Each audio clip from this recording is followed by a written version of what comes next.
Welcome to the channel. If you're new here, every Friday we do a unique, fun, cool, or collectible car, and this has certainly become collectible. This is the third Porsche Carrera 997.2 that I've driven so far this year. At the very beginning of the year, I had a black edition that I drove, and I talked about the prices of these cars going up.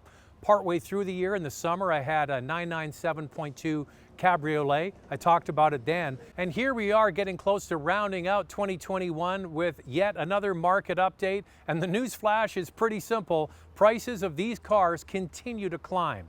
So what we're looking at here today is a 2009 Carrera 4S in Carrera white in beautiful condition, only 40,000 kilometers on the clock.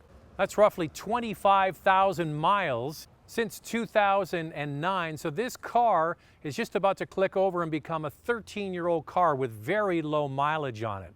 So thanks to Core Motor Cars here in Vancouver for letting me borrow this car for the day. The website's easy to remember. It's corecars.com, and I will leave a link in the description below. So this was the very first year for the 997.2. What the heck does all of that mean? We'll get inside, I'll show you around, we'll go for a drive, and I'll explain what that means.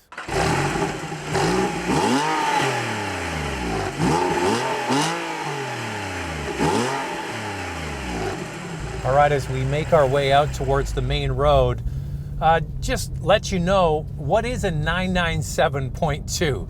For people who follow Porsches, these sorts of things are very, very important. And if you're thinking about buying your first Porsche, it's stuff that you really have to learn, pay attention to, and figure out what works best for you. There's no right or wrong answer. Here's just some information on this, and you can decide for yourself.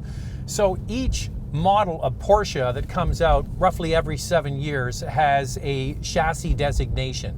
The one before this was called the 996. This is the 997, and the one that came after it is 991. You think they would go in a certain order, but they don't. So when they brought out the 997, they carried over a lot of similarities from the earlier 996 model, especially with the engine and the transmission. So the transmission was one thing. It was called a Tiptronic, or a classic automatic transmission. Now, granted, they were a high-performance automatic transmission, but still a torque converter style transmission. The big change happened with this model year, 2009, was the 997.2. You see where we're going with this? They did a major update, including the engine and the transmission. The transmission's a big one. So they went from that classic automatic transmission to what's called a Pdk, or a dual clutch transmission. The best way to describe this transmission is it's a manual transmission automatically controlled. That switch the gears back and forth in lightning quick fashion. So that really changed the character of these cars. So if you got an automatic in the past, it could be argued that it was a bit lazy to shift, didn't downshift that quickly. Now, when you put this in its sportiest setting, like Sport Plus, and you use the paddle shifters, you can accelerate and shift really quickly. That's how quick it is. So the Pdk transmission was a major upgrade when they went from 08 to 09. Then you get into the engine. So the engines were also upgraded to include what's called direct injection technology. That's where they spray the fuel right into the cylinders. And that also makes it much quicker, more efficient, and more powerful. On top of that, in 2008 to 2009, as I mentioned, this is the first year of the 997.2. Another main change, and this is something that a lot of people overlook, but I think it's kind of important, is they changed the Porsche Communications Management System. And what was the big upgrade from 08 to 09? Bluetooth. Can you believe it took Porsche until 2009 to integrate Bluetooth into their radios? On top of that, you also have, when you have, like say, an iPod or an iPhone connected, you get the graphics onto the screen as well. So that's a minor thing, but trust me, if you own an older Porsche and you're trying to integrate Bluetooth into it, it's a bit of a pain in the ass. This really is nice to have it in the factory head unit. Now what we're working with this one is a Carrera 4S, which means it's all-wheel drive. So the S means you get A bigger engine, 3.8 liter with 385 horsepower. When you marry that with the direct injection and the PDK, that dual clutch, it makes this car very lively and snappy to drive. And then the 4 means it's all-wheel drive. And depending on where you live, this can really be advantageous. I live here in Vancouver. We get a lot of rain for a lot of the year, and in the winter we do occasionally get some snow.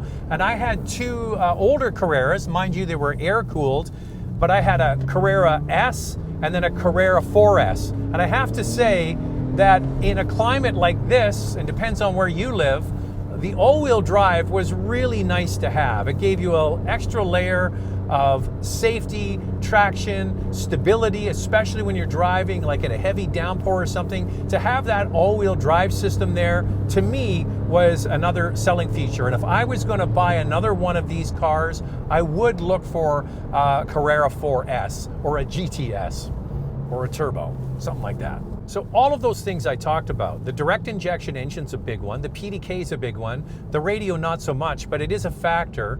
These cars, 2009, the 997.2s and newer, demand a premium over the older cars. You just get more technology in it. Now, mileage, location, and condition, depending on where you're buying the car, will vary on the price, but roughly it was about a $10,000 premium to go from an 08 to an 09. And I believe that it was money well spent, because the direct injection engine and this PDK, for me, made a huge difference. Now, the manual transmission cars, not so much, but the PDK is a big one. So I mentioned the market continues to move. I did that Black Edition 9972 at the very beginning of 2021. And, you know, talking with Core from Core Motor Cars, every single time I was in there, I say, what's happening with these cars? And he says, the market continues to move, and it's not looking like it's going to slow down. So we're in kind of an inflationary, well, actually, we're not kind of in an inflationary period. We are in an inflationary period. Prices of things have gone up. New car prices have gone up. Used car prices have gone up. There's more eyeballs on the Porsche mark than ever before. People are looking for nice examples of older cars that they might be able to pick up. And this one is particularly attractive, because another thing that happened after this car was discontinued and they brought out the 991, that car's wheelbase is a full 10 centimeters longer than this car. So a lot of real enthusiasts look at this as the last true, tidy, small 911 that kind of resembled the original philosophy. And to those people, I say, I kind of agree. This feels really nimble, small, and fun. So prices aren't going down, prices are going up, and I don't see any end in sight, especially a nice example like this with only 25,000 miles or 40,000 kilometers on the clock. Nice. Well, this car absolutely speaks to me. I love the fact that it's a Carrera 4S. I love the fact that it's a 997.2. I can live with the PDK because I got to share it with somebody in the family. Beautiful example with very low miles, only 25,000 miles, just over 40,000 kilometers. Thanks again to Core Motor Cars here in Vancouver. The website is corecars.com for letting me borrow this car for the day. And if you haven't subscribed yet, we do a cool, fun, or collectible car every Friday on the channel. So subscribe, hit the notification bell, and I'll see you next Friday.